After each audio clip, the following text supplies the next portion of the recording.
ભરૂચ જિલ્લા ભાજપ અને મહિલા મોરચા દ્વારા પશ્ચિમ બંગાળના તૃણમૂલના નેતા શારજહાં શેખના મહિલાઓ પર અત્યાચારોને વખોડી કાઢી મમતા બેનર્જીના રાજીનામાની માંગ કરી હતી।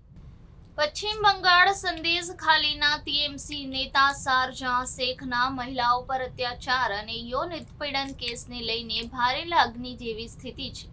મમતા બેનર્જીની સરકારના નેતાના અનુમાશી અત્યાચાર સામે મહિલાઓ પોલીસ સ્ટેશન અને રસ્તાઓ પર ઉતરી દેખાવો કરી રહી છે।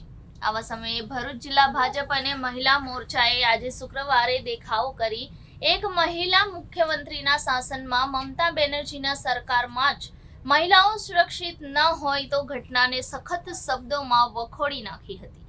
ભરૂચ જિલ્લા ભાજપ પ્રમુખ મારુતિસિંહ અટોદરિયા, ધારાસભ્ય રમેશ મિસ્ત્રી, મહામંત્રી નિરલ પટેલ, વિનોદભાઈ પટેલ, મહિલા મોરચા અગ્રણી દક્ષાબેન પટેલ, પ્રફુલ્લાબેન દૂધવાલા, ધર્મેશ મિસ્ત્રી, પ્રકાશ પટેલ સહિતે ભરૂચ લોકસભા મધ્યસ્થ કાર્યાલય બહાર પ્લે કાર્ડ સાથે ઉગ્ર દેખાવો કર્યા હતા। ટીએમસીના નેતા શારજહાંનું અનાજ કૌભાંડ બહાર આવ્યા બાદ ઈડીની કાર્યવાહી છતાં મમતા બેનર્જીની સરકારે તેઓના નેતાને છારવી ધરપકડ કરી ન હતી।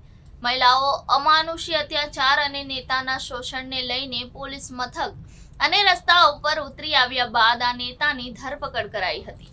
તેમ છતાં મમતા દીદીને નેતાને છારવી રહ્યા હોવાનો ભાજપે આક્ષેપ કર્યો છે। ભરૂચ જિલ્લા ભાજપે જો એક મહિલા સીએમ મમતા દીદીના શાસનમાં મહિલાઓ સુરક્ષિત ન હોય તો તેઓ પદને હકદાર નહીં હોવાનો સૂર વ્યક્ત કર્યો હતો। સાથે જ એક મહિલા મુખ્યમંત્રી તરીકે મહિલાઓને રક્ષણ આપવામાં તેઓ નિષ્ફળ રહ્યા હોય તો ખુરશી છોડી દેના આક્રોશ સાથે ભરૂચ જિલ્લા ભાજપે માંગ કરી સૂત્રોચ્ચાર પણ કર્યા હતા।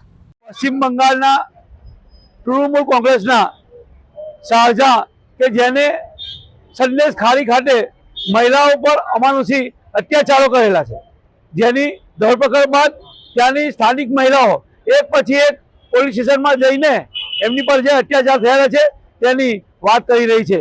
ત્યારે ભરૂચ જિલ્લો ભારતીય જનતા પાર્ટી સરકારને અનુરોધ કરે છે કે શારજહાં અને તેના મળતિયા પર કડકમાં કડક સજા જાય અને તૃણમૂલ કોંગ્રેસની મમતા સરકાર કે જે જંગલ રાજ ચલાવી રહી છે તેને તાત્કાલિક બરખાસ્ત કરે।